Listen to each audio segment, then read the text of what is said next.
teachings of Caitanya. Um, the wonderful work by Srila Prabhupada is based on the biography of Lord Chaitanya Mahaprabhu. And we will begin tonight with some kirtan, and then we will launch into our discussions afterwards.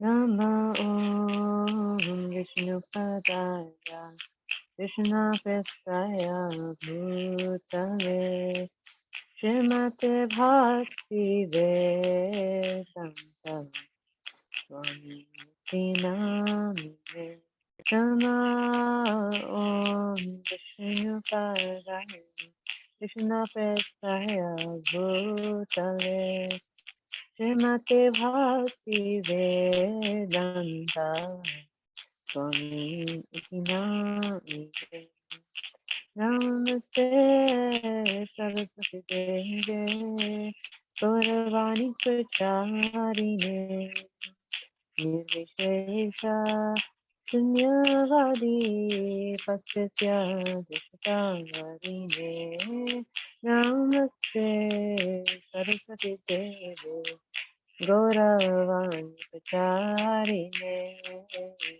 Nirvishesha Shunyavadi Paschatya Dishitarini Jaya Shri Krishna Chaitanya Prabhu Nityananda Shri Advaita Gadadhar Srivasadi Gaura Bhaktivinoda Shri Krishna Chaitanya Prabhu Nityananda Shri Advaita Gadadhar Srivasadi Gaura Bhaktivinoda Hare Krishna, Hare Krishna,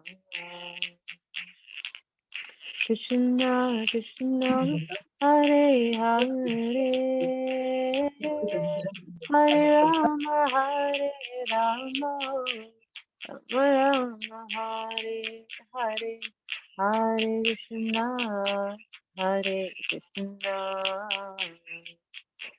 Krishna Krishna Hare Hare Hare Rama Hare Rama Rama Rama Hare Hare Hare Krishna Hare Krishna Krishna Krishna Hare Hare Hare Rama Hare Rama Rama Rama Hare Hare Hare Krishna Hare Krishna Krishna Krishna Hare Hare Hare Rama Hare Rama Rama Rama Hare Hare Hare Krishna Krishna Krishna Hare Hare Hare Rama Hare Rama Rama Rama Hare Hare Hare Krishna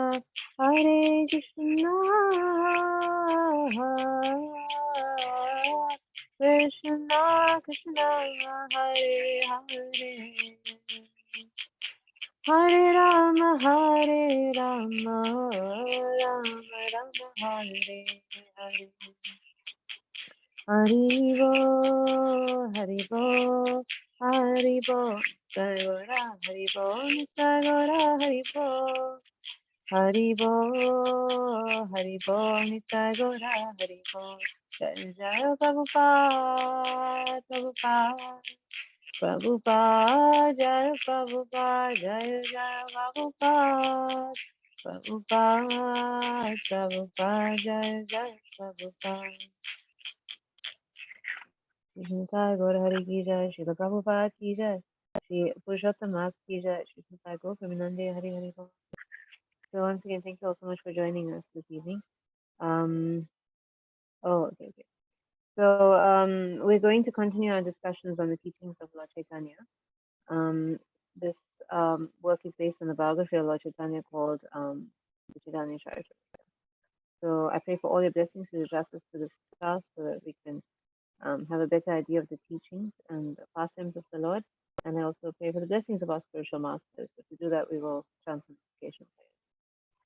Om Jnanatimirandasya Jnanvinashalaakaya Chakshurunmilitamina Tasmai Shri Gurave Namaha Shri Chaitanya-Manobhishtam Sthapitam Yena Bhutale Ramahyam Dvadi Swapadantikam Ma Om Vishnupadaya Krishna Prasaya Bhutale Shrimati Bhaktivedanta Swami Iti Namine Namaste Saraswati Devi Gauravani Pacharine Nirvishesha Shunivari Pachati Reshitari.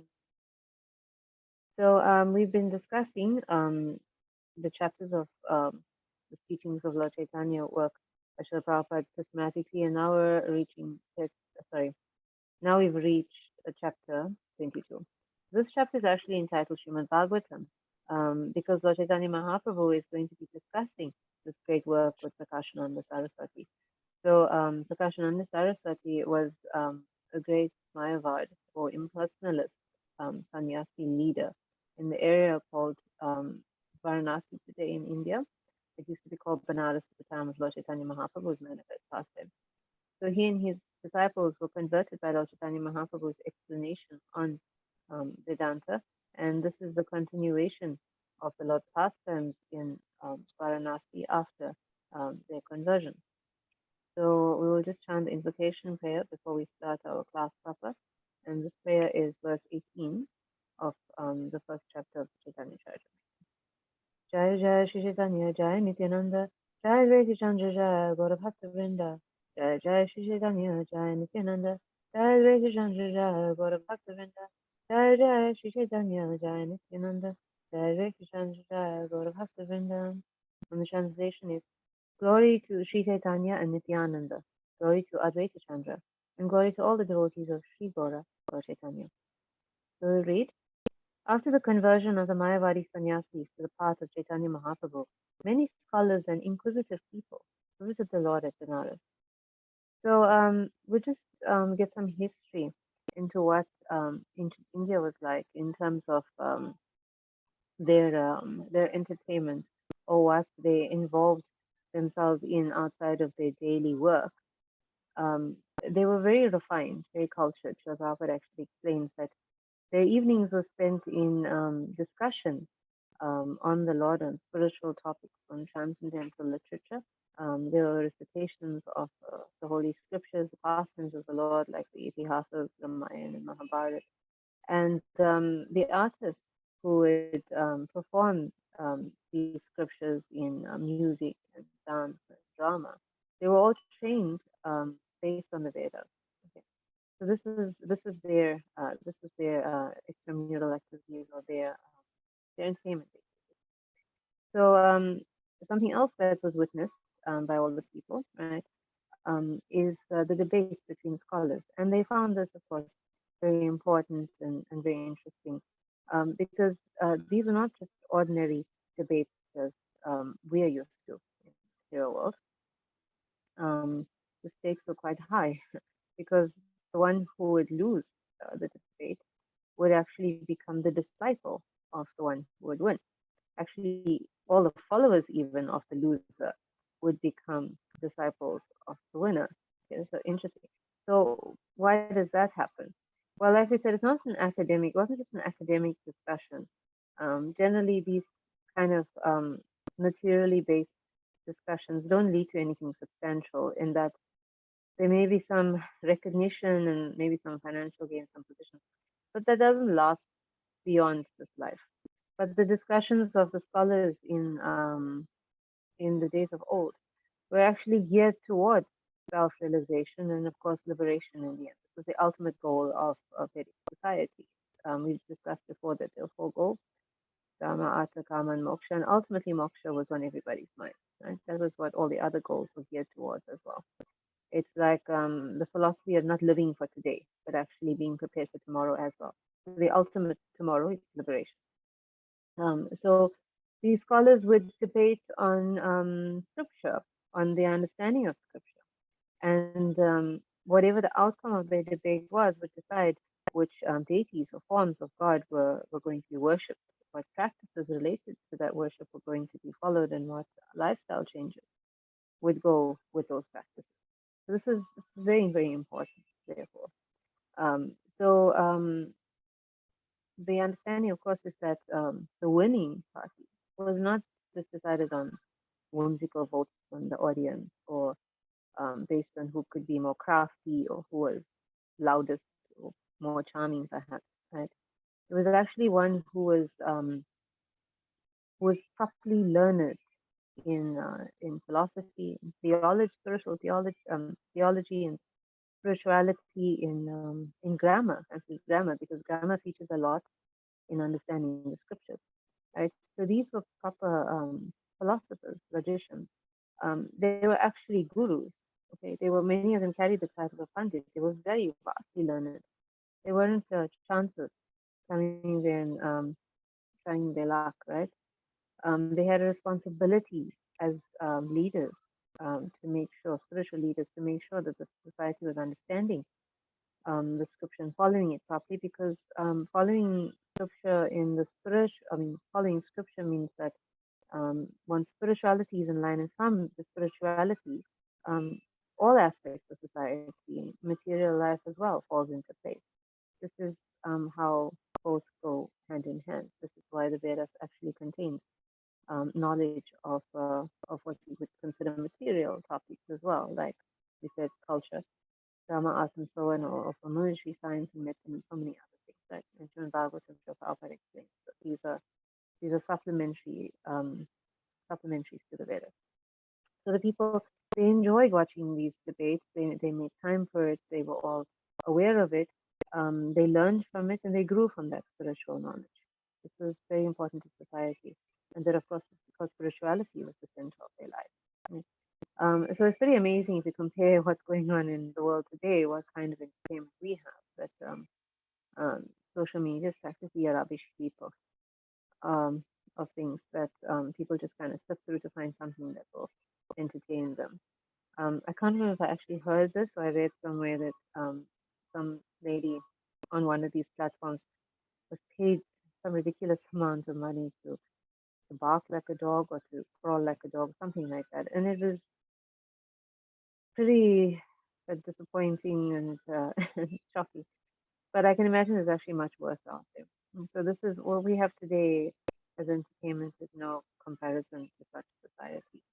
Um, so anyway, Lord Chaitanya Mahaprabhu was actually, he was a recognized Pandit as well. He was actually the best scholar of his time in the land in all these topics as well. We remember that he also had a school in his youth where he would teach Sanskrit grammar, and that was, of course, essential to understanding scripture. But even though he had such a powerful reputation, he didn't go around like the other scholars debating and converting um, others to his philosophy that he had come to teach. But he could very well have done that, of course. And he proved it because when he did debate, when he had that opportunity, he he, he literally pulverized the competition. He did it mercifully and lovingly, but he pulverized it. So we remember this incident. It was the defeat of the great scholar Keshava Kashmiri. So Keshava Kashmiri had been going across the land, um, defeating opponents in these debates and discussions, and basically converting, um, of course, great numbers of people to his philosophy because he would win and then the others would have to follow him. Um, and again, it just makes sense because I mean, they're discussing spiritual topics. If somebody's more learned and able to defeat you, that means that they must know more, and what they know is worth following, right? So, so this is how others became his disciples. So he came to Navadvip, the town that Lord Chaitanya Mahaprabhu had appeared in and had his school in, and he was challenging the scholars. So the Lord, being merciful, didn't challenge him publicly because Lord Chaitanya Mahaprabhu at the time was Nimai Pandit and he was 16 years old. He was just a boy. If Keshava Kashmiri would be defeated by him in public, it would destroy him. So the Lord, again, mercifully met him on the banks of the Ganges later in the evening when it was quiet, and he defeated him there, soundly defeated him. So we could say then that the Lord could, like, he could have converted people in that way, right? He had that ability if he could be the greatest scholars in the land. But his mission, his method of bringing people to devotional service was not like that. Okay, and we can understand why. These debates, particularly because of how rife Mayavad and personalist philosophy is, would just lead to a lot of Mayavad rhetoric. And particularly because of how stubborn and challenging people can be. Even after defeating them, they could still um, refuse to concede, for example. And it would just lead to having to hear them, hear all of that very offensive philosophy to the Lord. And at the end of the day, to send the wrong message, because this class is going to be a lot about learning the right example, what we need to do in our spiritual lives. So if the Lord had gone around defeating and converting people's spiritual life in that way, then that would be the standard. And we can understand how that would become um, misinterpreted by people today. Everyone would just be Sanskrit buffs or um, philosophy buffs, and yet no one would be focused on real devotion. It'd probably just be debate competition. And that's not really what spiritual life is about. So debate wasn't the Lord's mission. Rather, he was bringing people to devotional service in the most effective, most wonderful way by actually giving them the holy name. And people were still coming to witness um, his kirtans, like they would come to witness these debates. They were coming to join as well, right? Because of how powerful the Lord was in his devotion, acting as a devotee. He was influencing them in that way um, by the Sankirtan much more than just through debate. Right? And he was showing, of course, that whereas these debates are just generally for scholars and so on, that the holy names for everyone, whatever the religion, whatever the social background, whatever the academic understanding, spiritual, the holy name is for everyone. The holy name can deliver it, and the holy name just happens to also deliver all spiritual knowledge, all Vedic knowledge, and even more than Vedic knowledge, because the holy names are Krishna, and Krishna gives everything in himself to one who chants with love. Okay. So now let's look at what happened after the Mayavadis and people all converted. There was quite an uproar in Varanasi because we can understand that at the time, Varanasi was an ancient, even at that time, 500 years ago, it was already an ancient piece of learning, and it had become the center of Mayavad philosophy in particular. Right, everyone knows that. So you could say, right, Prakashananda Saraswati, the leader of these Mayavadis, he was sort of like the star of the show, right? Like a sports star in a sports crazy town, or a movie star, right, amongst his fans. He was big. So and now in his vocation, right, like how someone would be playing a sport, he got defeated. He was converted. So Lord Chaitanya Mahaprabhu had caused this upset, and so he became extremely popular, right? Like he was the new star in town. He was already gathering great crowds. We read about that. He had passed through Varanasi on his way to Vrindavan, and he had passed back. You know? But now people were clamoring to hear from him, and we'll read a bit more about that. Since it was not possible for everyone to see Chaitanya Mahaprabhu at his residence, people stood in lines to see him as he passed on his way to the temples of Vishwanath and Bindu Madhav. One day, when the Lord visited the temple of Bindu Madhav with his associates, Chandrasekhar, Paramananda, Tapan Mishra, Sanatana Goswami, and others, he sang, Hare Hare Namaha, Krishna Yadavaya Namaha, Gopala Govinda Ram, Srimadhusudan.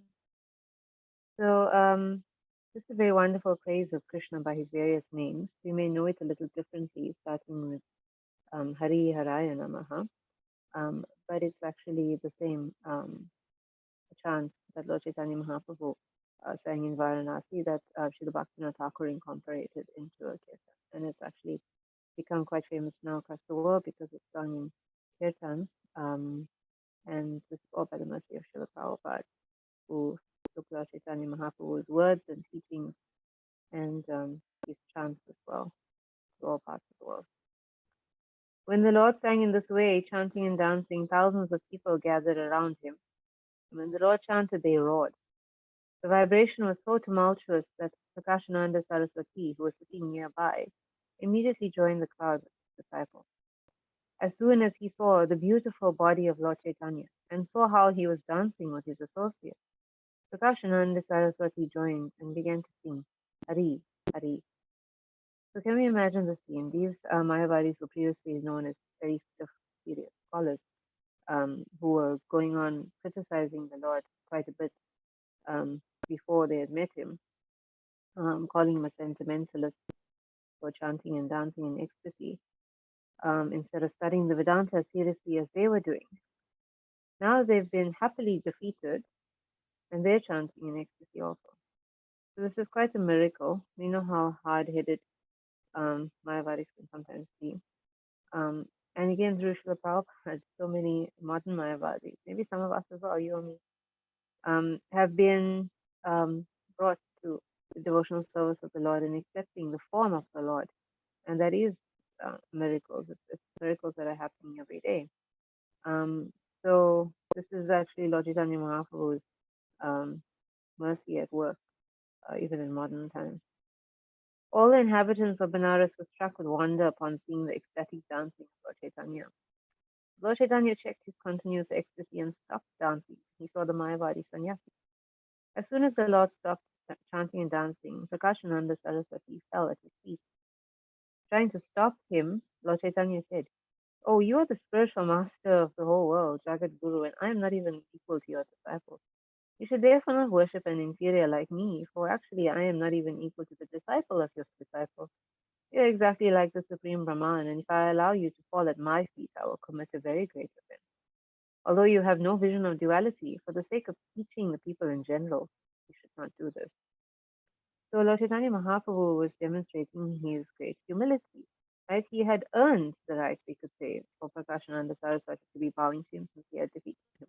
Yet he was demonstrating to us that we shouldn't be eager to accept respect or to want respect from others, particularly from seniors. This is very important. Srimad Bhagavatam also cautions us not to be impertinent amongst our seniors. And Prakashananda Saraswati is very learned person. He's very senior. He was an experienced spiritualist, and he was a renunciant on top of that, completely materially renounced, not pretending to be in a renounced ashram. Lord Chaitanya Mahaprabhu really respected him for that. And of course, the Lord had been very tolerant of the offenses that the Mayavadis had been making towards him, and they were calling him a sentimentalist and so on. So we actually see that the Lord was living the third verse of the Shikshashtakam that he came to teach us. He was being more humble than a blade of grass. He was being more tolerant than a tree. He was devoid of false prestige, and he was offering respect to others. Okay, so the Lord lives what He is teaching us. This demonstrates it quite nicely. Then Prakashananda Saraswati, though, his response we will read is very interesting. He's not really concerned that much of the social aspect of things. There's something deeper in his mind. Lord Chaitanya Mahaprabhu makes another point in this paragraph when he says that Mayavadis has no vision of duality. So this, of course, is because Mayavadis believe that, well, everything is one, everyone is one, that we're all Brahman, we're all equal, we're all God, basically. There's no real superior and inferior amongst them. We discussed once that once they reach a sannyasa ashram, they basically see each other as Narayan. And so in that way, you could say that Prakashananda Saraswati was seeing Lord Chaitanya on the same level, but the Lord is also indirectly criticizing that point as well, because there is actually no such thing. We cannot all be on the same level in the sense of being God. We can all be on the same level being servants of God, which is of course very different. So let's see what Prakashananda Saraswati says. "Previously, I spoke ill of you many times," Prakashananda Saraswati replied. "Now, in order to free myself from the results of my offense, I fall down at your feet." So we see he's not concerned about social convention, he's concerned about his offenses and getting and atoning for them. He then quoted a verse from the Vedic literature, which states that even a liberated soul will again become a victim of material contamination if he commits an offense against the Supreme Lord. Okay. So the Mayavadis are such liberated souls. They are materially liberated, right? For all our criticism of the offenses to the Lord, they are materially liberated. They give up all attachments to the material world. They're strong renunciants. They're able to actually transcend material attachments. This is quite powerful.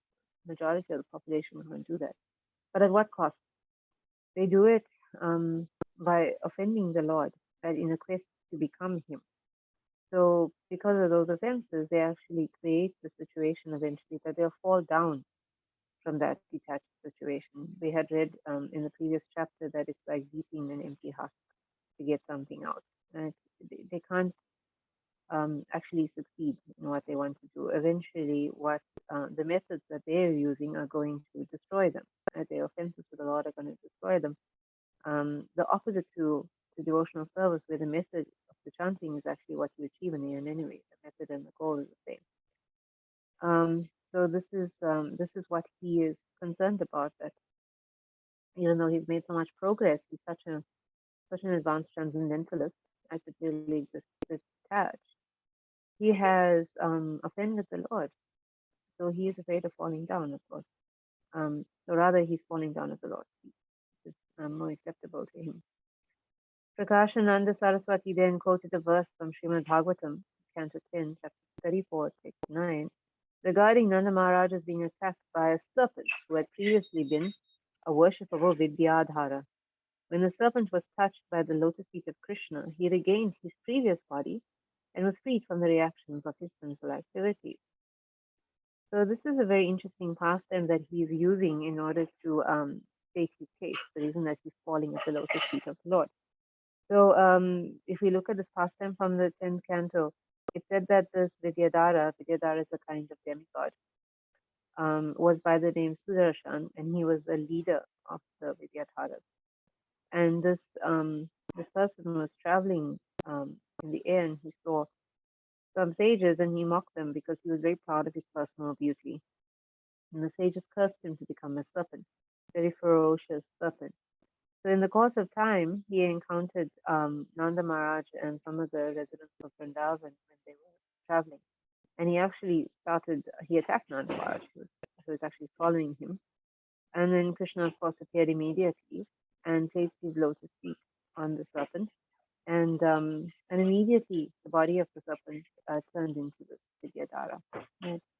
So the understanding we have from this is that the mercy of the Lord's lotus feet can actually save one from very grievous offenses, like what the Vidyadhara had made, and save one from like their sins. So basically, this is what Prakashananda Saraswati is trying to say. He's following the precedent of Srimad Bhagavatam, and he's falling at the Lord's lotus feet because he believes that obviously doing that will save him from his sins and his offenses. So this is his reasoning. And as a Mayavadi, he made a lot of offenses in trying to convince people against the Lord and trying to compete with the Lord, trying to become one with him. When Lord Chaitanya thus heard himself equated with Krishna, he mildly protested. He wanted to warn people in general not to equate the Supreme Lord with any living entity. Although he was the Supreme Lord himself, he protested against this comparison in order to teach us. Thus he said that it is the greatest offense to equate anyone with the Supreme Lord Krishna. Lord Chaitanya always maintained that Vishnu, the Supreme Personality of Godhead, is infinite, and that the living entities, however great they may be, are but infinitesimal. In this connection, he quoted a verse from the Padma Purana, which is found in the Vaishnava Tantra, that is Hari Bhakti Vilas 173. A person who equates the Supreme Lord with even the greatest of demigods, such as Brahma and Shiva, must be considered a number one atheist. So this is a very important point that the Lord is making. And we know that Prakashananda Saraswati is correct, right? He has identified Lord Chaitanya Mahaprabhu as Lord Narayana, Lord Krishna, which he is. But the thing is that Lord Chaitanya Mahaprabhu is playing a human being. And if he, as a human being, is playing the role of a human being, being equated to being God, then it means that the common person may make the same mistake, may think that an ordinary person can also be referred to as God. Okay, so this is what the Lord is concerned about. He's very carefully, strongly cautioning us against making that mistake, right? Which is again very offensive to Krishna. And even if someone has some great ability, that doesn't make them God. The abilities of God are way beyond anything that even the most powerful human being can display, even the most powerful demigod can display. So Lord Chaitanya Mahaprabhu, even though he was playing the role of a human being, he had shown those qualities. He couldn't hide it. And even his explanations on Vedanta were quite extraordinary, and this had obviously convinced Prakashananda Saraswati of his divinity. However, the common person cannot still say that any other human being that has some, say, extra talent or maybe some yogic ability, or maybe they can also interpret scripture well, that does not make them God. And even renunciation, like sometimes we think the opulences of Krishna are a little more understanding when we talk about him being full in wealth and full in fame and beauty. But when we say full in renunciation, we wonder how this can be an opulence. But there are people who have been accepted as Bhagavan based on their extraordinary detachment. Okay, some of them may have just developed it from past lives or something, but that kind of detachment has made them very popular, particularly in India. So these qualities convince people that these persons are God. But to be God is something much more extraordinary than that. Prabhupada is very cheap to accept God like that. So we have to understand then that just as Prakashananda Saraswati is not repenting for such behavior, that we should learn from this and not try at all to ever do that, ever try and become one with God or make anyone else God, or have any other such idea at all. Um, so let's see how Prakashananda Saraswati answers Lord Chaitanya Mahaprabhu. I can understand that you are the Supreme Personality of Godhead, Krishna, Prakashananda Saraswati continued. And even though you present yourself as a devotee, you are still worshipable because you are greater than all of us in education and realization. Therefore, by blaspheming you, we have committed the greatest offense. Please excuse us. So look at the different angle Prakashananda Saraswati quite rightly takes now, right? He's saying in response to Lord Chaitanya Mahaprabhu that, okay, you're saying you're not God, I accept that. But even as a devotee of God, your knowledge, your realization through your devotion, that has actually made you one in quality with the Lord. And therefore, you are still worthy of being worshipped as Krishna, and we have to avoid offenses to you. So, the Vishwanath Chakravarti Thakur says in this regard in verse 7 of the Guru Vastakam, the spiritual master is to be honored as much as the Supreme Lord because he is the most confidential servant of the Lord. This is acknowledged in all revealed scriptures and followed by all authorities. Therefore, I offer my humble obeisances unto the lotus feet of such a spiritual master, the bona fide representative of Sri Hari. So anyone who is a bona fide representative of Sri Hari is worshipped as much as the Lord, is respected as much as the Lord. So we don't want to offend them either. As we've said repeatedly, that actually to offend the devotees is worse than offending the Lord. So how do we understand this? So His Holiness Gira Swami Maharaj is explaining this quite nicely. That particularly a preacher, this is why the first offense of the holy name is like to offend devotees who are propagating, preaching the holy name. A preacher is especially dear to the Lord. The Lord mentions this in Bhagavad Gita. So this dear servant is also fully dependent because when you're out there preaching, it's dangerous, it's difficult, even if there's not physical danger, there's other types of dangers that one faces. And such a person naturally becomes more and more dependent on Krishna. Of course, in the more elevated stages, they're fully dependent, like Srila Prabhupada. So that person is therefore a dependent of the Lord, like a child of the Lord. And anyone knows that if you insult somebody, that's one thing. But if you insult a child or try to harm their children, that's another thing. Right? They're going to be even more upset. So trying to harm the dear dependent of the Lord will get you in a lot more trouble than actually offending the Lord, which is already such a horrible state to be in. So we need to obviously avoid that as much as possible. Actually stop that, especially in relation to trying to get to pure chanting of the holy name. How a devotee becomes the greatest of all transcendentalists is stated in Srimad Bhagavatam in the 6th chapter 14, text 5. There are many liberated souls and perfected souls, but out of all of them, he who is a devotee of the Supreme Personality of Godhead is best. Such a devotee of the Supreme Lord is always calm and quiet, and his perfection is very rarely seen even among millions of persons. Prakashananda then quoted another verse from Srimad Bhagavatam, this is Canto 10, chapter 4, text 46, in which it is stated that one's duration of life, prosperity, fame, religion, and the benedictions of high authority are all lost when one offends the devotee. Finally, Prakashananda quoted Srimad Bhagavatam, Canto 7, chapter 5, text 32, which says that although all the misgivings of the conditioned soul disappear at the touch of the lotus feet of the Supreme Personality of Godhead, one cannot touch his lotus feet unless one receives the benediction of the dust of the lotus feet of the Lord pure devotee. In other words, he can't become a pure devotee of the Supreme Personality of Godhead unless he is favored by another pure devotee of the Lord. So now we're understanding that if you offend a devotee, you lose everything, basically. Right? Quite a lot listed there. And if you get the favor of the devotee, you gain everything because you gain the favor of the Lord. And with the Lord comes everything. So this is quite clear. Like we said, if we want to win someone over, we have to be in good books or good terms with their favorite child. It's not a good idea to offend them or hurt them. Now I'm taking shelter of your lotus feet, Prakashananda Saraswati said, for I want to be elevated to the position of a devotee of the Supreme Lord. So look at this, someone who wanted to be God now wants to be his devotee by the mercy and association of the best devotee, Lord Chaitanya. So essentially, though, there's no difference in quality, like we said, in becoming a devotee of the Lord. In fact, like we said, also, it's even better. One becomes the dearest child of the Lord. One is personally taken care of and protected. This is quite a wonderful state that Prakashananda Saraswati has attained to. After talking in this way, Prakashananda Saraswati and Lord Chaitanya sat together. Whatever you have said concerning discrepancies in the Mayavad philosophy is also known by us, Prakashananda said. Indeed, we know that all the commentaries on Vedic scripture by Mayavad philosophers are erroneous, especially those of Shankaracharya. Shankaracharya's interpretation of the Vedanta Sutra are all figments of his imagination. You have not explained the aphorisms of the Vedanta Sutra and verses of the Upanishads according to your imagination, but have presented them as they are. Thus, we are all pleased to have heard your explanation. Such explanations of the Vedanta Sutra and Upanishads cannot be given by anyone but the Supreme Personality of Godhead. Since you have all the potencies of the Supreme Lord, please explain the Vedanta Sutra further so that I may be benefited. So he's reiterating what they were saying in the previous chapter about what they've learned from the Lord.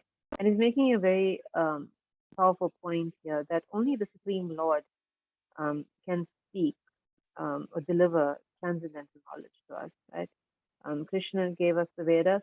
Srila Vyasadeva gave us the Vedanta Sutra and also recorded the Vedas and the other scriptures. This is because transcendental knowledge that's meant to deliver us, right? Give us that moksha, that ultimate moksha, though, not just mere liberation, but ultimate liberation to the spiritual world, this being the goal of existence. All spiritual literature, especially the Vedas, being the original literature of mankind, they're geared towards that. And so they are coming from a spiritual source. Let's say that you can't open a gate to a place without having a key that's meant to put that lock. The spiritual knowledge is fitting that purpose because it comes from the Lord, same quality of Him. And He is known as Mukunda, He's the giver of liberation.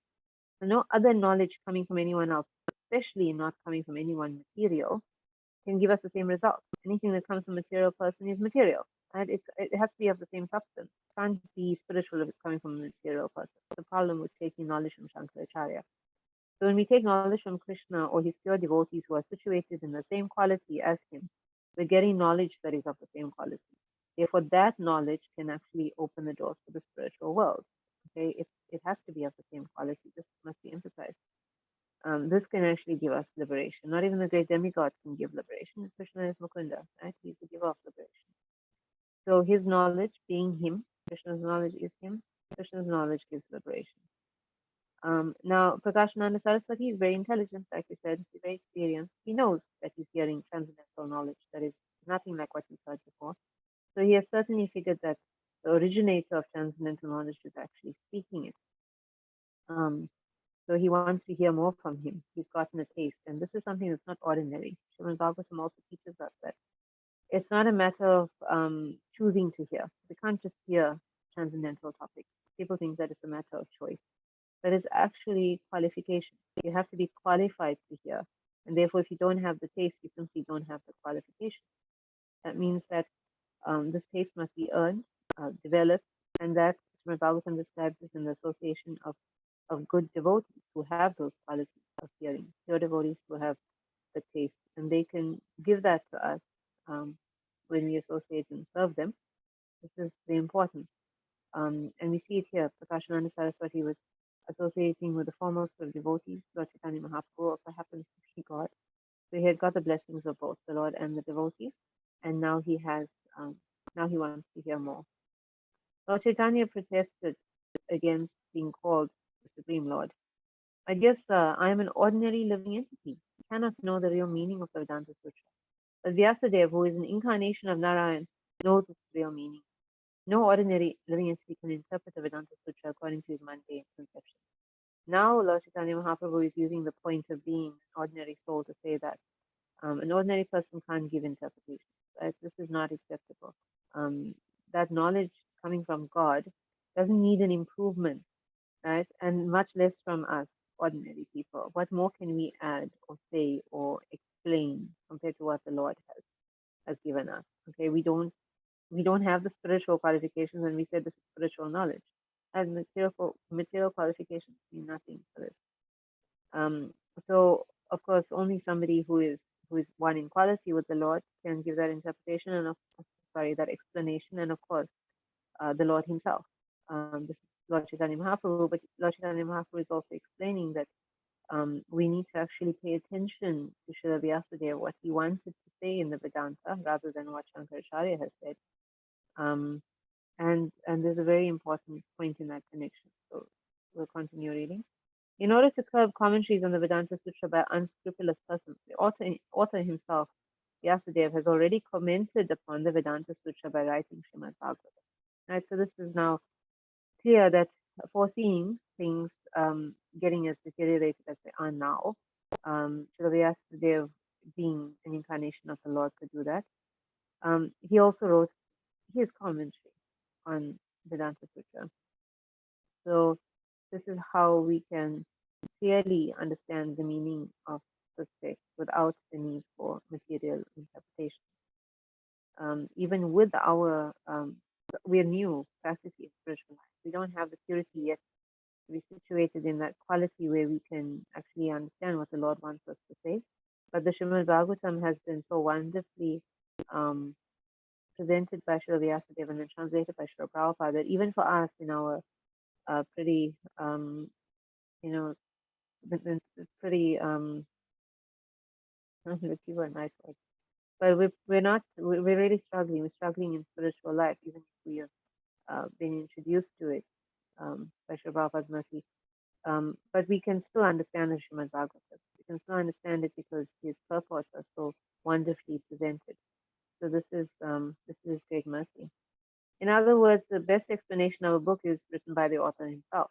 So the explanation of Vedanta is in Srimad Bhagavatam, and it's been presented by someone in the same quality as the author, Srila Prabhupada, and this is why the understanding is so clear to us. No one can understand the author's mind unless the author himself discloses the meaning of his words. Right? And of course, the Lord has certainly disclosed his meaning to Srila Prabhupada. Therefore, the Vedanta Sutra should be understood through Srimad Bhagavatam, the commentary written by the author of the Vedanta Sutra. So, the Vedanta was there to explain more about the Lord based on the Upanishads, and the Upanishads were there to explain more about the Vedas. And now the Srimad Bhagavatam is explaining more about the Vedanta. So it's a logical progression. The Srimad Bhagavatam is actually therefore described as the cream of the Vedas because in succession it's explaining more and more about the Lord, directly about the Lord, nothing left to interpret anymore. And again, through Srila Prabhupada, it's now available in English, so that the understanding basically of the Vedas is there. Vedas, Upanishads, Vedanta, Srimad Bhagavatam, the cream, in essence, taken out sequentially, and now we have it in the form of the Srimad Bhagavatam, and we're going to read a bit more next week on this topic, so please join us then. Thank you all for your kind attention. Shri Shnata Gaura Hare Ki Jai, Srila Prabhupada Ki Jai, Shri Purushottam Ki Jai. Are there any questions or comments or anything to clarify?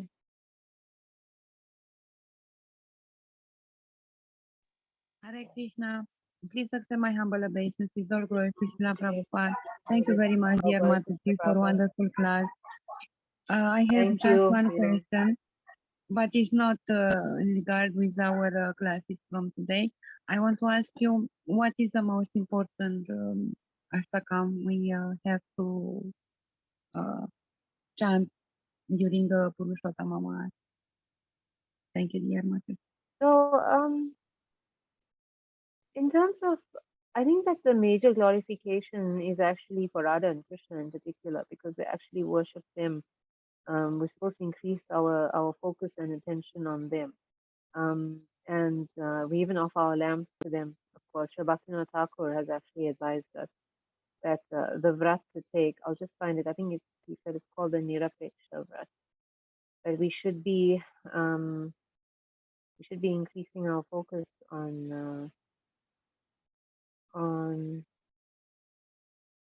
Radha and Krishna. So I'd say that actually the glorifications of Radha and Krishna are actually paramount. Like Sri Radha Madhava is also advised in this month. So I know I'm adding I'm adding another bhajan on the three that are already advised. So this quote from Bhaktivinoda Thakur, Nirapeksha Vrat, 30 days of concentrated one-pointed worship and service to Radha Govinda by hearing, chanting, and remembering the divine names, forms, qualities, and pastimes.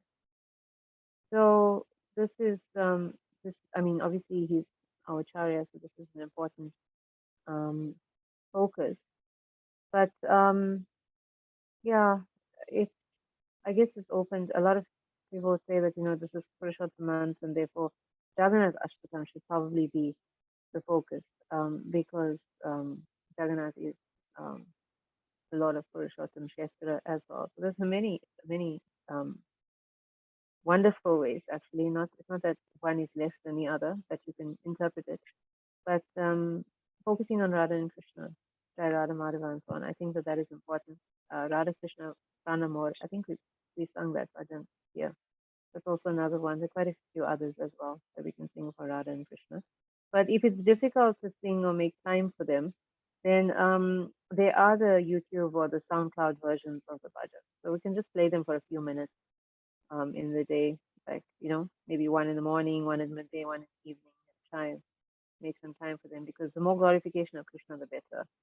So if you can try and listen to all four of them, the Chor Ashtakam, Nanananda Ashtakam, Jagannath Ashtakam, and Jai Radha Madhava, it would be ideal. But if not, we can try with whichever appeals to your heart, and put your heart into singing it. That's the most important thing, actually, whichever of the bhajans you choose. Is that okay, Mataji? Yes, Mataji, thank you very much. Dandava Pranam. We are Thank singing you. Jai Radha Madhava every morning before Srimad Bhagavatam. Very good. Yes, but something special. Yes, because devotees from Yeah. here asked me, we are singing Damodar Ashtakam now. We are waiting for Kartik month. Yes, Mataji, thank you There we very go. much. Thank It's you. important to Hare Krishna. all the time remember Krishna, speaking about him, glorify. Yes. This is important. Thank you, Well, Mataji. absolutely. I think that, thank you. I think that, these holy months, some people may question, what's the value of them. I think that it helps. Like, we feel that impetus because we want the extra mercy. It appeals to us to hear that, things are, the value of every activity we're doing is increased. But it's also important that we can change our behavior. We can change our practices. Because if we feel that impetus to do it in this month, then we can also prove to ourselves that what we couldn't do before, what we thought we couldn't do before, is actually possible. We can be increasing our rounds, we can be getting up early, we can be doing what we ordinarily wouldn't do, and then it becomes second nature. Because there's a common idea in even Western society that if you do something for 21 days, it becomes like a habit for life. So now you have 30 days to try and do that. Increase your thinking, increase your devotional practices, obviously in a way that's practical to you, like it's more heartfelt. But also sometimes we sell ourselves short. We think we can't do something. We just assume we can't do something. And then this month comes around and we think, okay, I have to try and do it. I only get this chance every 3 years. And then with that momentum, you actually end up doing things you never thought you could do. And then you're like, okay, I can do it. And then you can continue for the rest of your life. So that's the point of trying to do this, trying to increase our thinking and concentration and services. It really helps us in that way. Thank you, dear Mataji. Dandava Pranam. Thank you, Mataji. Thank you, Shri. Are there any other questions or comments? Anything else I can help to clarify?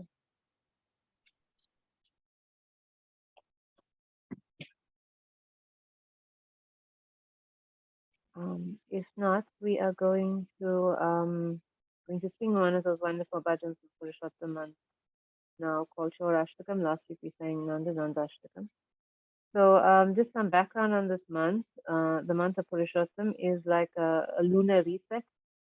In the calendar, we get a solar reset every 4 years. We know that's called a leap year day, one day that's added to keep the calendar aligned. So in the lunar calendar, there's a month that's added every, say, 2 to 3 years. And it's called Purushottam month, and it's been given that status because the personality of Purushottam month is Krishna's consort. So we can get a lot more mercy. It's an opportunity to up level spiritually. So we can increase our services. Of course, the most important is to increase the hearing and chanting above everything else. But if we're able to do other practices as well, some devotional austerity, offering lamps to Radha and Krishna, of course, donating more to the Lord's service, and trying to be more clean within and without. These are all essential because it supports our spiritual life, our progress towards pure devotional service and Krishna. So yeah, we sang Nandinandashtam last week in preparation for this month. This week we will sing Shorashtakam. This is a very deep bhajan. I actually love the meaning of it. It's composed by Bhavamangal Thakur. He's a very profound devotional saint, and this bhajan reflects it. Raje Prasidam Navanita Choram Gopandananam Chadukula Choram Raje Prasidam Navanita Choram Gopandananam Chadukula Choram Anika Janmajita Papa Choram Chora Jaganyam Purusham Namami Anika Janmajita Papa Choram Chora Jaganyam Purusham Namami Shiradikaya Hridayasya Choram Navambura Shambhala Kanti Choram Shiradikaya Hridayasya Choram Navambura Shambhala Kanti Choram Parashitananta Samasta Choram Choragraganyam Purusham Namami Parashitananta Samasta Choram Choragraganyam Purusham Namami Akinchani Kritya Padashritam Yat Karoti Bhikshum Pati Gehahinam Akinchani Kritya Parashritam Yat Karoti Bhikshum Pati Gehahinam Kinapyaho Bhishana Chora Idri Sasutavana Jagatrayeti Kinapyaho Bhishana Chora Idri Sasutavana Jagatrayeti Yadiyanamapi Harati Ashesham Yiri Prasaranati Paparashim Yadiyanamapi Harati Ashesham Yiritasaranapi paparashim Asharyarupo nanashora idri Shashutovana maya kadapi Asharyarupo nanishora idri Shashutovana maya kadapi Dhanam samanam tatendriyani Dhanam sharitva mama sarvameva Dhanam samanam tatendriyani Dhanam sharitva mama sarva eva Palayase kutra grishodya chora Svam bhakti dam nasi maya niruddha Palayase kutra krito vyachora bhakti danasti maya nirudha Shinati ghoram yama pasha bandham Shinati bhimam bhava pasha bandham Shinati ghoram yama pasha bandham Shinati bhimam bhava pasha bandham Shinati sarvasya samasta bandham Naivatmano bhakta kritam tu bandham Shinati sarvasya samasta bandham Naivatmano bhakta kritam tu bandham Manmanase tamasa rashi ghore Paragrihe dukkhamaya nibadham Manmanase tamasa rashi ghore Paragrihe dukkhamaya nibadham Namaste Chaura Hare Chiraya Chora Dosho Chitameva Dandam Namaste Chaura Hare Chiraya Chora Dosho Chitameva Dandam Karagrihe Vastu Sadaridaye Madhye Madhakti Pashadridha Bandhana Nishalasam Svam Krishna He Pralayakoti Shadantarati Sarvasya Chora Hridayar Nahishvashayam. To read the translation, I offer my respectful obeisances to that foremost of thieves, who is famous in Vraja as the Basu thief, and he who steals the gopis' clothes, and who, for those who take shelter of him, steals the sins which have accrued over many lifetimes. I offer my respectful obeisances to the foremost of thieves, who steals Srimati Radhika's heart, who steals the dark dust of a fresh rain cloud, and who steals all the sins and sufferings of those who take shelter of his feet. He turns his surrendered devotees into paupers and wandering homeless beggars. Alas, such a fearsome thief has never been seen or heard of in all three worlds. Mere utterance of his name purges one of a mountain of sins. Such an astonishingly wonderful thief I have never seen or heard of anywhere. O thief, having stolen my wealth, my honor, my senses, my life, and my everything, where can you run to? I have caught you with the rope of my devotion. You cut the terrible noose of Yamaraj, you sever the dreadful noose of material existence, and you slash everyone's material bondage. But you are unable to cut the knot fastened by your own loving devotee. O stealer of my everything, O thief, today I have imprisoned you in the miserable prison house of my heart, which is very fearful, is the terrible darkness of my ignorance. And there for a very long time you will remain, receiving appropriate punishment for your crimes of thievery. O Krishna, thief of my everything, the noose of my devotion remaining forever tight, you will continue to reside in the prison house of my heart, because I will not release you for millions of aeons. Shri Shri Radha Madhava Ki Jai, Krishna, the foremost of thieves, Ki Jai, Shri Purushottamas Ki Jai, Shri Bhava Mangal Thakur Ki Jai, Shri Shri Sai Gaurari Ki Jai, Shri Prabhupada Ki Jai, Shri Shri Sai Gaur Premanande, Hari Hari Bol. Again, thank you all so much for joining us this evening, and please join us next week when we continue our discussion of this wonderful chapter. Shri Prabhupada Ki Jai. Hare Krishna, everyone.